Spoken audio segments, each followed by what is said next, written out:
ദില്ലി ജന്തർ മന്ദറിലെ സമരത്തിന് പിന്നാലെ രാജ്യത്ത് വിദ്യാർത്ഥി പ്രക്ഷോഭങ്ങൾ കൂടുതൽ ശക്തമാവുകയാണ്. സ്വാതന്ത്ര്യദിനത്തിൽ പ്രധാനമന്ത്രി നരേന്ദ്രമോദി വിദ്യാർത്ഥികളെ അഭിസംബോധന ചെയ്യണമെന്ന് CJP ആവശ്യപ്പെട്ടു.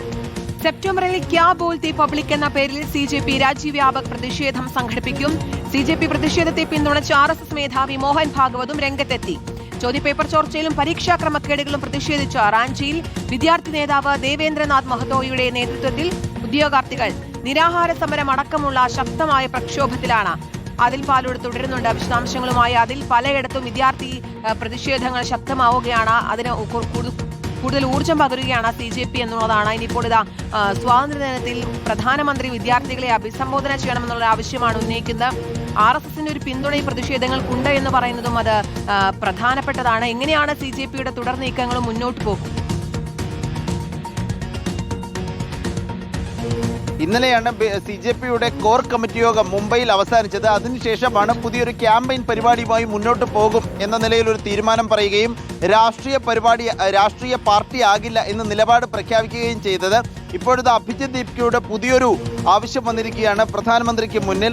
വരുന്ന സ്വാതന്ത്ര്യദിനത്തിൽ, ഇനി ഓഗസ്റ്റ് 15 സ്വാതന്ത്ര്യദിനത്തിൽ നരേന്ദ്രമോദി വിദ്യാർത്ഥികളെ അഭിസംബോധന ചെയ്യണം പ്രത്യേകമായി എന്ന ആവശ്യം CJP സ്ഥാപകൻ അഭിജിത് ദീപ്കെ മുന്നിൽ വെച്ചിരിക്കുകയാണ്. ഇതിനോട് പ്രധാനമന്ത്രിയോ കേന്ദ്ര സർക്കാരുകളോ ഇതുവരെ പ്രതികരിച്ചിട്ടില്ല. എന്താകും ഇവരുടെ നിലപാട് എന്ന കാര്യം ഇക്കാര്യത്തിൽ പ്രധാനമാണ്. വിശേഷിച്ചും RSSന്റെ മേധാവി മോഹൻ ഭാഗവത് കഴിഞ്ഞ ദിവസം മുംബൈയിൽ 2000 വിദ്യാർത്ഥികളോട് അഭിസംബോധന നടത്തിയിരുന്നു. ഇന്നലെ വൈകുന്നേരം 5 മണിക്ക് ഈ അഭിസംബോധനയിൽ CJPയെ, പ്രത്യേകിച്ച് ജന്തർ മന്ദർ സമരത്തെ അനുകൂലിച്ചുകൊണ്ടുള്ള നിലപാടാണ് കാണിച്ചത്. വിദ്യാർത്ഥികൾ ചെയ്തതിൽ ഒരു തെറ്റുമില്ല എന്നുള്ളതാണ്. സിസ്റ്റം ശരിയാക്കാനായി അവർ സമരം ചെയ്തു, അത് അംഗീകരിക്കേണ്ടതാണ് എന്ന നിലയിലുള്ള പ്രതികരണമാണ് മോഹൻ ഭാഗവത് നടത്തിയത്. സ്വാഭാവികമായും വിദ്യാർത്ഥികളെ അംഗീകരിച്ചുകൊണ്ട്, വിദ്യാർത്ഥികളെ സംരക്ഷിച്ചുകൊണ്ടാണ് RSS മേധാവിയുടെ സംസാരം. ആ നിലയ്ക്ക് ഈ ആവശ്യത്തോട് പ്രധാനമന്ത്രിയുടെ സമീപനം എന്താകും എന്നറിയില്ല. അതിനുള്ള സാധ്യത കാണുന്നുമുണ്ട്. ഏതായാലും CJP പുതിയ പദ്ധതികൾ പ്രഖ്യാപിക്കുന്നു. ഇതിനൊപ്പം പറയേണ്ടത് ജാർഖണ്ഡിൽ അവിടുത്തെ ചോദ്യപേപ്പർ ചോർച്ചയുമായി ബന്ധപ്പെട്ട് സമരം തുടരുകയാണ്. വിദ്യാർത്ഥി പ്രക്ഷോഭം തുടരുകയാണ്. നിലവിൽ കുറേയധികം നിയന്ത്രണങ്ങൾ, ഇപ്പോൾ നിയമസഭാ സമ്മേളനം ജാർഖണ്ഡിൽ തുടങ്ങുന്നു. അതിൻ്റെ ഭാഗമായി കുറേയധികം നിയന്ത്രണങ്ങൾ ഈ വിദ്യാർത്ഥി പ്രതിഷേധവുമായി ബന്ധപ്പെട്ട് അവിടെ ഏർപ്പെടുത്തിയിട്ടുണ്ട് എന്നാണ് പോലീസിന്റെ ഭാഗത്ത് നിന്ന് ലഭിക്കുന്ന വിവരം.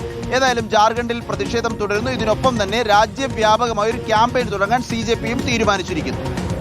സാദിൽ പാലോടാണ് വിശദാംശങ്ങൾ നൽകി.